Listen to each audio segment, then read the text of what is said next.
Thanks for tuning in to If the Walls Could Talk in Buffalo podcast on the Overreaction Sports Network powered by Believe. And now your hosts, former Director of Football Administration for the Buffalo Bills, Don Purdy, and former coaching assistant for the Buffalo Bills, Josh Cormier. Welcome to If the Walls Could Talk in Buffalo. Don, how you doing? Great. Thank you, Joe Miller. Josh, good to see you. We're here to talk about the opener. You know why? It's this weekend. It's tomorrow, actually. The NFL opener is tomorrow. Sure. Actually, from when this is playing, it'll be yesterday. And then, obviously this Sunday, home opener. Right off the rip here, Don, I got 3 questions for you. Instead of about players or coaches, I'm going to ask you 3 quick questions about opening games. Okay. And you can answer in a few seconds or less on each, drawing on your 35 years of experience at One Bills Drive, including almost 15 as the Director of Football Administration. I know, man. I know. I get it. All right. Give me the worst weather opener you remember being a part of. Worst weather opener. I want to say it was 96. And it was raining against New England, but we beat them. They had Bledsoe. Came down to like a 4th and goal for them, and I think Ted Washington and Bryce Pop just stopped whoever the running back was. So won the game, but it poured the whole time. Tell me the best road trip opener you had. Irregardless of whether you won the game or not. Oh man, but that matters so much. Like, well, for sure. Honestly, it's like I could have had the best steak in Kansas City, or the best fajita in San Diego, and it would be memorable. But if we lost the game, it just ruined it all. Sure. Like, but one good one was in Chicago. I think it was 2015. And Fred Jackson was supposedly, there was a lot of talk about cutting him, and they didn't. And he scored the game-winning touchdown. Although I think it wasn't a game-winning touchdown. He got a first down, and he did the most unbelievable strong arm to a safety. Just blew him back 5 yards, and I remember stiff either scored or set up the game-winning score. Okay. Yeah. All right. One more here. Any memorable, for good or bad reasons, about an opener in your role of Director of Football Administration, like not between the lines? Well, there were a few of them. Give me a quick one here, and then we'll get into some of the other ones. Yeah, there were some transactions that happened, some cuts and pickups that surprisingly, we talked about this with Josh Stamer. He was one of those guys that was always worried it was going to happen to him. And I just remember we had to really, really scramble to sign some player, either because of an injury or because the coaching or scouting staff said, we have to have this guy. And if we didn't execute the contract and the transaction properly, for all that effort, they still wouldn't have played. And it happened a couple times. And I want to say, who the players were. They were important enough that. Was one of them Lawyer Malloy? That was a huge one. Yeah, that was a huge one. That was 2003. Is that the best Bills season opener of the last 24 years now? I would say it probably was. I mean, beating New England 31-0 after they'd won the Super Bowl, and Sam Adams, the team, the defense looked great. 2015 was a good one because it was Rex. We had Percy Harvin, and he was making plays all over the field, and everything looked right. Mario Williams was playing the way he was supposed to play. Darius, Kyle Williams, Jerry Hughes, team looked great. But I would say, Josh, like the opener, it's huge, but it's just so emotional. But when it comes right down to it, I think back to last year's team, and if you would have polled Bills fans that night after losing to the Jets and their backup quarterback, a division game, and said, okay, folks, as you sit right now, would you sign up for the 2 seed? I would bet that what percentage of those fans would have signed up for the 2 seed that night. It's funny you say that, and we're going to go into your years there and my years there, and it's funny that as the years have gone by, it feels like the opener, it's almost like its own different animal, right? And a lot of times, like Kansas City last year, famously lost the season opener at home to Detroit, right, and then competed as Super Bowl champs. So it feels like it takes on almost a life of its own as its own like mini season. And then the rest of the season's not always dictated by the opener, even though people put so much importance on the opener, right off the hop. That's all you have to go on. And right. Sometimes it is kind of a table setter for the rest of the year, but sometimes it's kind of an aberration. Speaking of table setting, we are my guy is here. Hopefully he likes my choice of hat wear for the biggest road win in college football in week 1.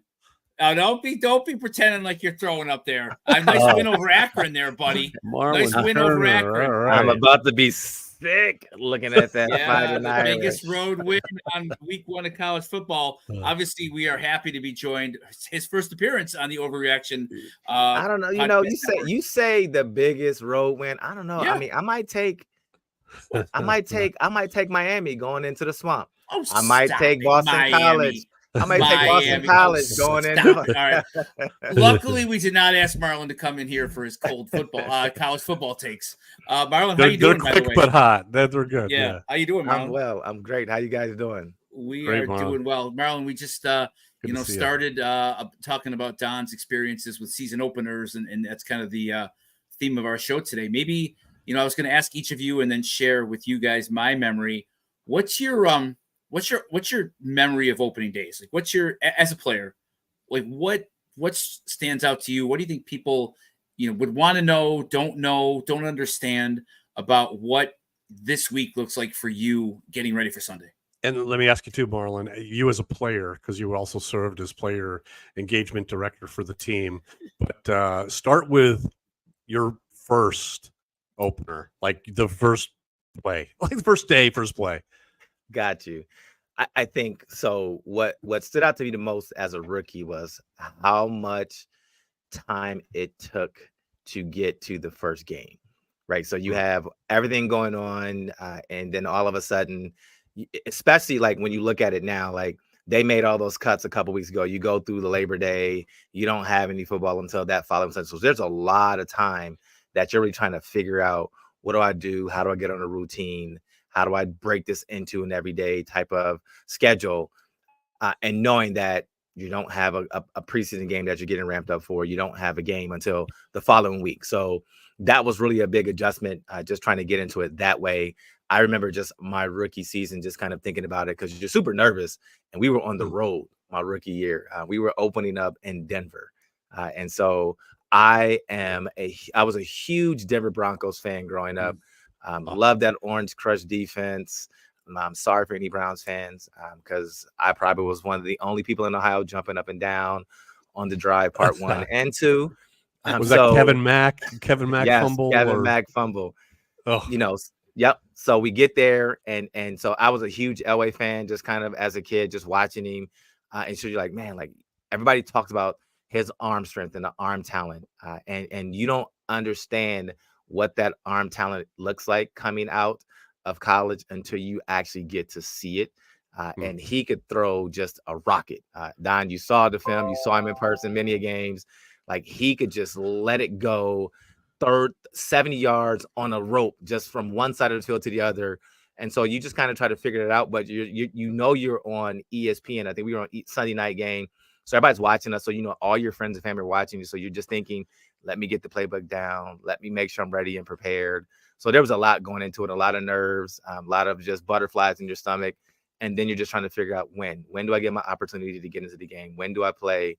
Because you have a game plan, but game plans sometimes get thrown out of the window depending on situations. If somebody gets injured, if one of their players get injured. So we had Bryce Pop. You had a lot of talent up front. And it was just kind of one of those things, just like, wow, like, what is this going to look like? How am I going to go out here and perform, with Jeff Burris and Henry Jones and Kurt Schultz and Thomas Smith? already as the 4 starters in that secondary. How do I fit? When do I get in? So I was just waiting for my number to get called and happened to actually make a couple plays. There you go. Nice. Let me ask you, go ahead, when man. you were studying film that week, do you, for the opener, do you cheat? Like, were you watching film of Elway 2-3 weeks before that? Like, I mean, there's an Elway factor, you kind of but knew also an opening. Yeah. You had that kind of like, all right, here's where we're going. Because as a rookie coming in, you don't understand, because we don't script preseason games. It's just, here's our base coverages, here's what we're going to play. And then as you start getting closer, when you start realizing, hey, I've got a pretty good shot of making this team, they kind of start putting things into the for the game plan in certain practices. Like, all right, listen, we pretty much think these guys are going to be here. You don't give away too much, because if you decide to make a late cut, you don't want guys knowing what your game plans are going to be. So now all of a sudden it's, you get up, hey, here's our game plan. Here's what we're going to be doing. Here's this. And I'm old, so we don't have what they have now, which is iPads that you can just drop everything in, and you can drop and upload practice film. So we had to get tapes. We had to get VHS cut-ups. And so you had the big blinders every week. They kind of give you your scouting book, all the manila papers kind of coming up in there, the photocopy papers stapled. Here's the game plan. Here's the situations. Here's the formations like to get into when they're in third and long. Here's what they do in third and short. Here's what they do in third and medium. And you go through all those cut-ups, and you're watching it saying, okay, if I'm a starter, if I'm on the outside, I need to have this. We're going to run this coverage. If I'm on the slot, I'm going to do this. We got to communicate, talk about this. These are the routes that they want, and it's the season opener. So they were pretty vanilla in the preseason as well. And so it's so you're looking at their film from last year, what they like to do. Luckily, they had a pretty veteran team. They added some young pieces, some guys you might know. They had veteran John Elway as a quarterback. You had McCaffrey Sr. As one of the guys. You had Rod Smith as the other receiver. Of course, Shannon Sharp, right? Shannon Sharp, the guy who talks so much, nobody can cover him. He was so fun just to watch, and he definitely was a good football player, great football player, Hall of Fame football player. But Terrell Davis was in that rookie class of mine, and so he was one of those guys, 6th-round draft pick that came out and got the starting nod that game and played really well. Yeah. All right, so I got a couple for you here, Marlon. You're at Ohio State. You play Michigan. All the preparation, all the hype, whatever. Compare that to a season opener. Not necessarily your first season opener, but like any season opener. Like what, going from the biggest game in college to, what would be the biggest game in the NFL week 1. What, how would you compare the two of those? I think preparation-wise is going to be the same. You're going to try to treat it and get the tendencies, get the keys, what they like to do on third down, what they like to do on first down. You're going to do all those things. I think you understand that it's the season opener. So normally Ohio State, Michigan is winner take all. So coming from college, you understand the rivalry of that game. The Broncos wasn't one of those rivals. We knew they were an AFC opponent, but Coach Levy always had the win your division first, right? That's what you had to do. So you wanted to go undefeated in the division. You wanted to be 500 on the road, and that would get you your 10 wins that would probably get you into the playoffs. So, and you always wanted to try to beat your AFC opponent. So going into the game, listening to those conversations, looking at Bruce and how they prepared, Cornelius, how they prepared for it. You're just trying to say, look, I'm a rookie. I'm trying to figure this out. And you haven't seen the speed of the game yet. I think that's the biggest things that most rookies will tell you that they have to adjust to. There's a different speed of the game, even from preseason to that regular season. And then you get to the playoffs. It's just so much more faster. The game flies a lot different.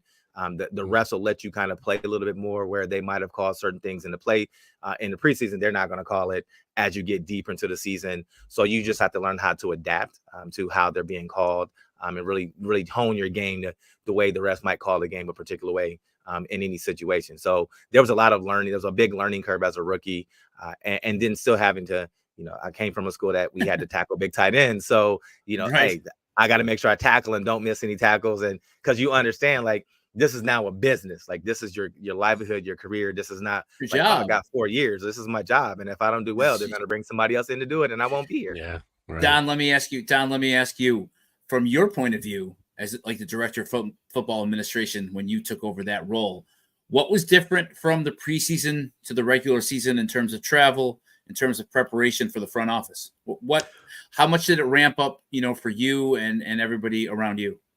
Uh, well, one of the most obvious things, for travel, the plane, for the first two games, not only had 90 players, but you had extra support staff, as you both know. Guys were pretty much sandwiched in there, unless you were a vet.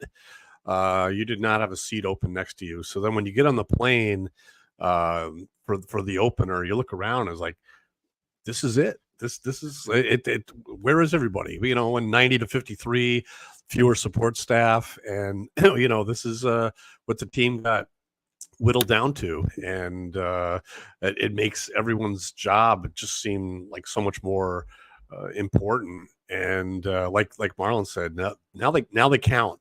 Whether or not the Broncos were a rival, kind of a pseudo rival, not a division rival, but an AFC team. Every game was just so important that a loss on week one, you could recover and get to 3-1 or 5-3 or whatever. But when it comes down to making the playoffs or playoff seedings, you hate to think you're going to look back and oh man, remember that opener and a play that was missed here or there, and did Marlon, anything change? Did anything change, like with your preparation? Like, did the meals change for the regular season? Did the where you stay times, like, obviously I know game times change, but was there any difference from front office point of view? Not really. I think the team did a really good job of making the preseason games feel like a dress rehearsal. A lot more players again, staff, but this is the routine. This is the time you show up at the airport. This is the dress code. The pregame meal, the bus, all of that. We tried to make it seem so. When the regular season came around, it was just a matter of being fewer players and it counted more. But and I was thinking, kind of going back to something Marlon said, going against Elway on the first game. Obviously at that point he was, destined to be a Hall of Famer. I think back to the movie Miracle when Herb Brooks was showing the team film of the Russians, and he said, "Oh, here's the goalie, and fellas, if you score on this guy, keep the puck." And I can imagine you guys watching Elway being like, if you somehow are able to pick it, keep that ball because this guy's special. But anyway. So Marlon, let me ask you, the result of week one. Don and I were talking about that a little bit before you popped on with us. The Denver game, you guys lost. Yeah, we lost. What like do you feel like the cliche is sets the tone for the year, blah blah blah blah blah? Do you believe in that? Do you believe that the opener carries any more weight, the results of it, than any other game, than week 2, than week 3, than week 4? Like, does the opener hold any significance throughout the season for a player or the team? I think it depends on the organization and the coaching staff and how mentally I don't want to say mentally strong, but how you play. Like, if you can go back and say, look, we made a lot of mistakes, we missed some assignments, there were just mental errors that we can definitely know we can correct. Then guys are kind of looking like, all right, we've got to change some things. I think most guys aren't going to look at week one like, oh my gosh, this is like make or break. We've got to win the next game. I think once you start talking about we lost week 1, week 2, and you're going into week 3, like we need a victory to really make sure that we set our season off right, because it's hard starting 0-3 and then saying you're going to set yourself up to get to the playoffs. Like, you really need that momentum to kind of go into it. And that season for us, we had an early bye. And so you really wanted to start fast because we were going to play 3 games, get a bye, and then run the rest of the season. So you were just hoping that you can kind of get those 3 games because you knew it was going to be a long season. You knew you still had a lot more football left to play. And so now you're like, we've got to run 13 straight. Like, this is going to be a lot of problems having an early bye that early in the season. And so most guys don't like having an early bye. And one of the other things that I would say as a rookie coming in is you're not used to whether you're going to be active or not. That's new for guys. Like, even in college, you're suited up, you're ready to go. If they want to put you in, they're going to put you in. But some guys are coming in and they're traveling and, hey, you know what? You're not going to be active this game. So that's a whole different type of feel. Most teams are going to let you know, like, you're not going to be active this week. but you're going to be traveling. We haven't made that decision yet. So some guys don't find out until Sunday morning that they're going to be inactive. So that, you got to go through the whole mental prep, get ready for everything, preparing like you may play, and then be told by the coach you're not going to play. And then you're just on the sideline in your street gear. You go get your warm up and do what you're supposed to do pregame, and then come out and just you're supporting your guys. You're trying to be that extra guy there, knowing like, man, like I wish I had my opportunity this week. So that was kind of something. Luckily, I didn't have to go through that week. I was active. I was suited up, ready to go. But that's definitely something that, as a mental aspect, that you're not prepared for coming out of college, because everybody suits up. It's just, do I get in? And if it's a blowout, or do I get in because I'm part of the game plan offensively or defensively? Yeah, that was always tough to see, because I hung out before you, Marlon, with Paul Lancaster a lot. And for a time, depending on who the head coach was, they would ask him to let the guys know. They would give him a card and say, hey, these are the inactives. Can you let them know? And he just had to, and it just, some guys were just shocked. And they were completely healthy, and it was just a matter of being right there on the bubble, and they naturally, you could just see it in their faces, like, what did I do wrong? And what's it going to take for me to get back on the field? How far away am I from being active? And it was that was a tough dynamic to watch take place. Yeah, Marlon, let me ask you, after the game, are you more sore after the opener than any other game because you haven't really played a full contact NFL football game in 8 months? No, not so much. We're from the old collective bargaining agreement where the first day of training camp was 2-a-days and you were in full pads. So sure. We had been hitting and tackling and doing all that stuff all off season, or pretty much all of training camp, all the preseason games. So you're just kind of like, all right, I'm good to go. And the way it worked when we were there is there was 4 preseason games. Like it was not like it is now. 4 preseason games. And that 4th preseason game, none of the vets ever played. Like they were all pulled.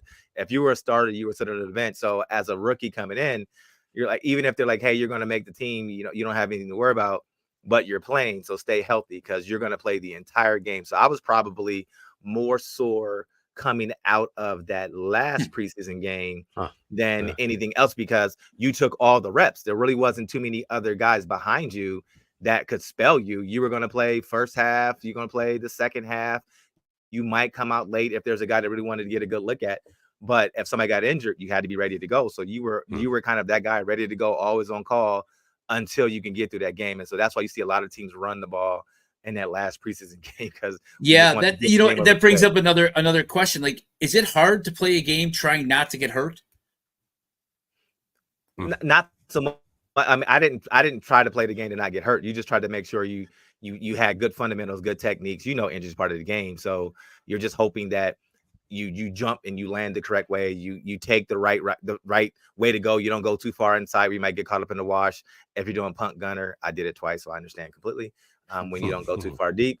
All those little things that you kind of learn from coming from college that you don't think about going to the NFL is just, that last preseason game, it's a lot. And think of it as they're kind of teaching, like, here's some of the things that they're going to run. They might run a little bit of this. They might run a little bit of that, but you haven't game planned it. You're really playing vanilla coverages. We're going to run cover 2. We're going to run cover 3. You might run, a 4 or 8, depending on what people might call it in their system. So you're going to run some basic coverages. If it gets down to third down, you might say, I'm a blitz here. So you got to know that coverage, get man to man and get up in and play press coverage. So that was kind of what we did as Buffalo with Wade Phillips as the defensive coordinator. So I loved it. It was a lot of fun. It was a really good learning experience. You had guys up front, Bruce and Bryce Pop, that could get after it.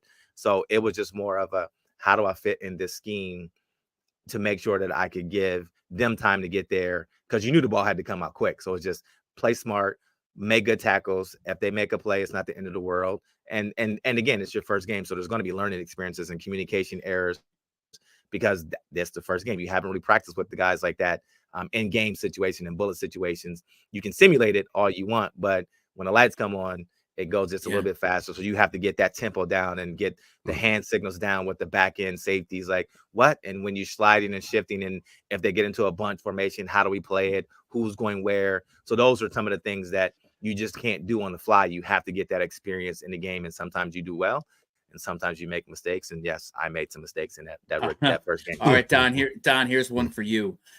You know, you famously were director of football administration throughout most of the drought, and you've seen many coaches go through One Bills Drive.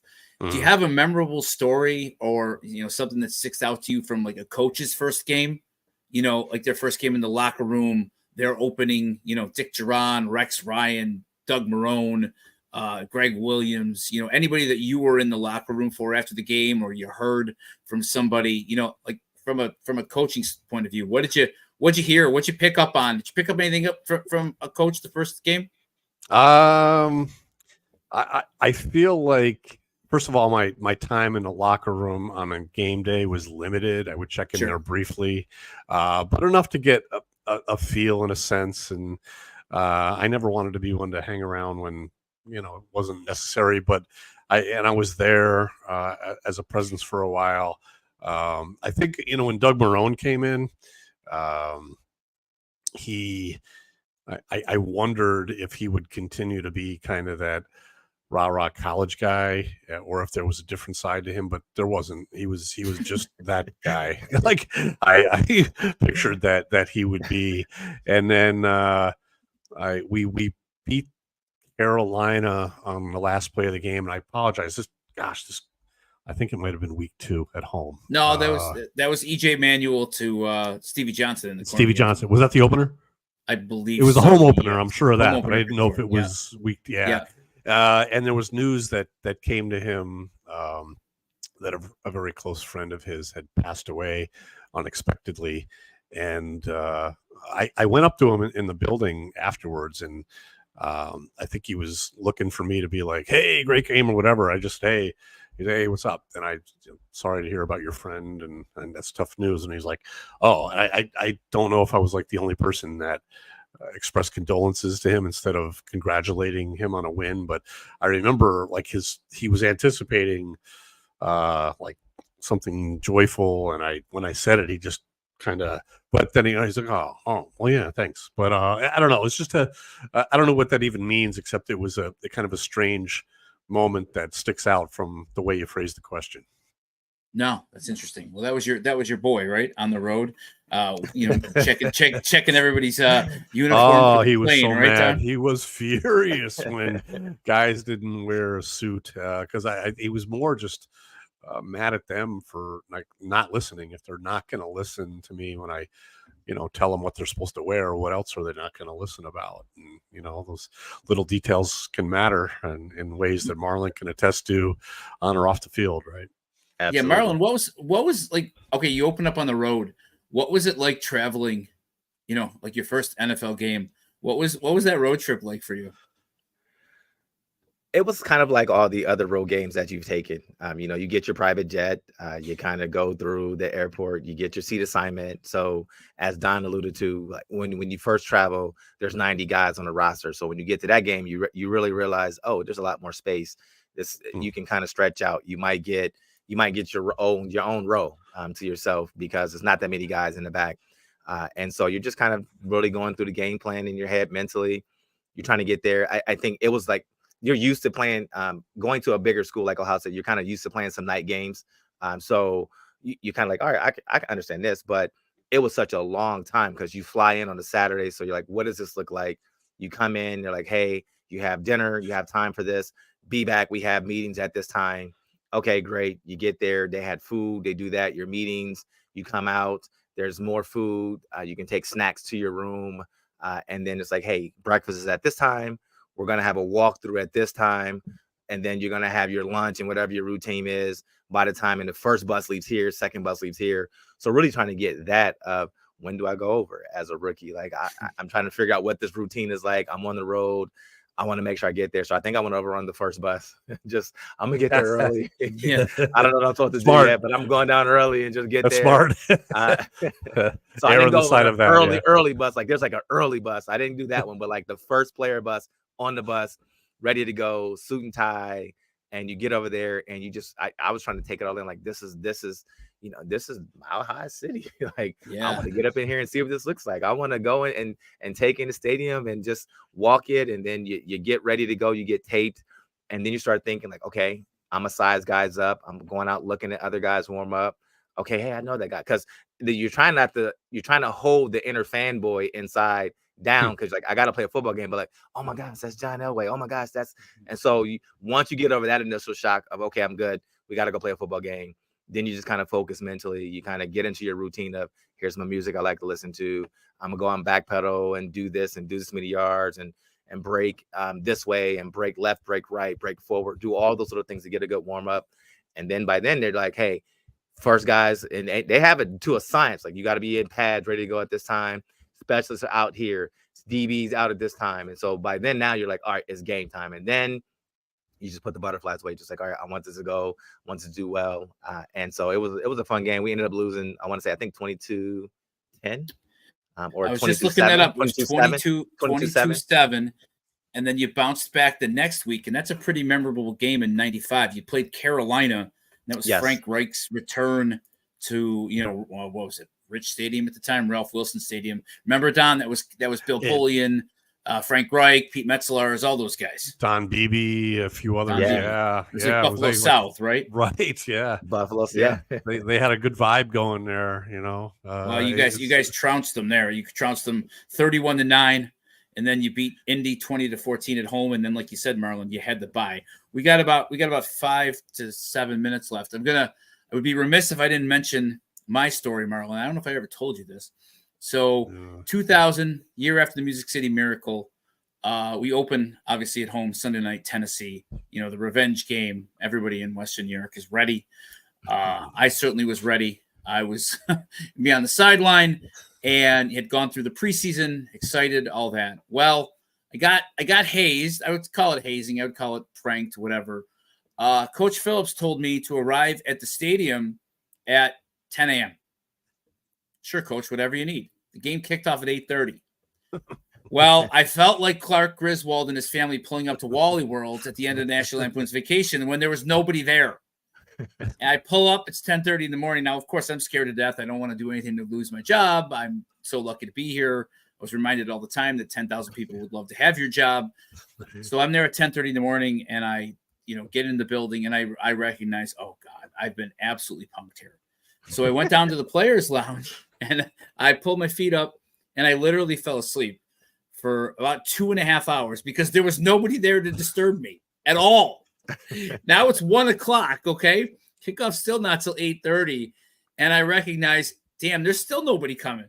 So there was a big screen TV in the players' lounge, and I just put my feet up, and I watched this. They had the Sunday ticket, and I watched all the 1:00 games in the players' lounge at the stadium by myself, by completely alone. Nobody knew I was in there until I think the next people started trickling in 3:30, equipment guys, trainers. Coach Phillips comes up to me at, 3:45. Hey, thanks for making it on time. Sure, Coach. I appreciate you. So I was ready to go for that opener like everybody else was. And I was a nervous wreck, and I was excited, and I didn't really know, kind of what to expect from preseason to regular season. And, you hear about it and you're in the stands as a fan and all that, but completely different atmosphere in the regular season. And I don't know if I've shared this with you, Marlon, but we're going to share it here with the chat. My good friend here, my 30-year-old friend here, Don, made a nice little cut up of me. This is the very end of the Tennessee Buffalo game after Craig Hentrick missed a 60-yard field goal, Marlon. This is the end of the ESPN broadcast. You're going to see me in one of my least athletic moments of my life. There's Craig Hentrick missing the kick, okay? We're going to cut to Coach Phillips. It's a win. Here it comes, and you see me getting off the ground. Did you see me? There's me. Well, what happened, Marlon? What happened? I got so excited that I started running behind Coach to get out onto the field, and I tripped right over Chris Moore's leg. And I went down in a heap at like the 42-yard line. I got back up. I realized I had tripped. Excited. We won the game. Oh my God. We get back to the locker room. All that happens. High fives. Coach gives a speech. All that. Blah, blah, blah, blah, blah. And then the panic set in. It's like, oh no. Was this caught either on ESPN or by the coach's film? Yes, it was. I immediately run back up to where my office is. I call my mom. My mom's like, oh, what a great game, Joshua. I'm so excited for you. But I said, no, Mom, quiet. I said, rewind the tape. She recorded the game for me on VHS to the very end. No, Mom, quiet. Rewind the tape. At the very, very, very end, do you happen to see me at all?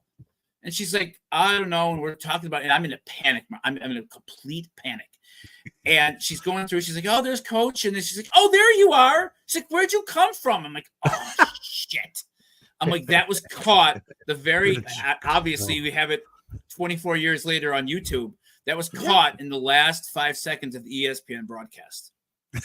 Wouldn't you know, the next day in the team meeting room, that clip that's came going to up. be showed. Absolutely. Of course it was. And it was rewound and played again and again. And here I am, like 25-year-old kid in a room full of elite world-class athletes. And I'm just getting torn apart for not even being able to step foot on the field. And I wanted to crawl. And they're not wrong. I wanted to crawl in a hole. I absolutely wanted to. And to this day, I still think Chris Moore did it on purpose, but I can't prove it. We'll have to ask him someday. You gotta be an athlete. You gotta look all the up downs that you watch those guys do and all that stuff. I know, man. You didn't know how to just get up quick enough. You didn't. I couldn't crawl. You couldn't roll. Come on, like be an athlete, coach. No, I know. I heard be an athlete for the rest of the week, the rest of the season. Like it was ugly. I have no defense. The next week we played again at home against Green Bay, and that was kind of my pinch me moment where I was standing. Like you said about John Elway, I was standing at the 45-yard line for the national anthem, and I'm directly across, the field's crowned is Brett Favre during the national anthem. And I'm like, man, how did I get here? Like, what a wild journey. I'll tell you what, we won that game too. I walked as slow as humanly possible across the field to, I went to the middle of the field. Nobody wanted to shake my hand. Like, I don't even know why I went to the middle of the field after the game, but nobody's interested in me. And then I just turned and walked to the tunnel. That was the most careful walk I think I've ever made in my life. Yeah. Eyes down, eyes up. Any more opening day memories, Marlon or Don, either as your time as a player or, even in the last few years as director of player engagement? I think that was a game for me that I actually realized that I could play. There's always that doubt, like, can I play at this level? And I remember making a tackle on Terrell Davis on the goal line. I came off a receiver. He got the ball thrown in the flats, and I came off as quick as I could, came down, got low, made the tackle. He gets up, he taps in the head like good tackle, and we hold him to 3. And so that's why it wasn't 14-7. It was only 10-7 at the half because we made the tackle. And they come out in the second half, and it's me and Ed McCaffrey one-on-one, and Elway throws a post, and I break up the post. And I'm like, okay, nice. Okay, hey, you know what? I think I'm able to play at this level. He also went and rolled to his left and then threw a 40-yard frozen rope on the line during that game. Like, oh my gosh, that's John Elway, and that's why he's John Elway. So yeah, it was just one of those things where you need to kind of get, as a player coming in trying to build confidence, you're like, I don't know how much I can help impact the score at the end of the game when you're like, I'm not scoring touchdowns, but defensively I can try to do my part to hold them to field goals, make sure I do my right assignments. And that was kind of the game that kind of said, okay, wait a minute, you did some good things. Let's build upon that. That was a good foundation as a young player coming in, making tackles. I made some mistakes. I blew a coverage and didn't slide when I was supposed to, but that was a good learning experience. But that was one of the games like, yep, okay, I belong. I think I can play here. Yeah, and you didn't fall flat on your face huge. like I did. No, you didn't fall flat on your face like I did. Not at all. Not at all. I'm an athlete. There you go, buddy. You know I still love you. Don and Marlon, thanks so much for your time today. Marlon, we'd love to have you come back on anytime during the season. To talk Bills football, and share some more stories and memories as we go forward here. Don, thanks for hanging out with me, and please like and subscribe to If the Walls Could Talk in Buffalo on the Overreaction Podcast Network. Thanks, guys. Sounds great. All right, guys.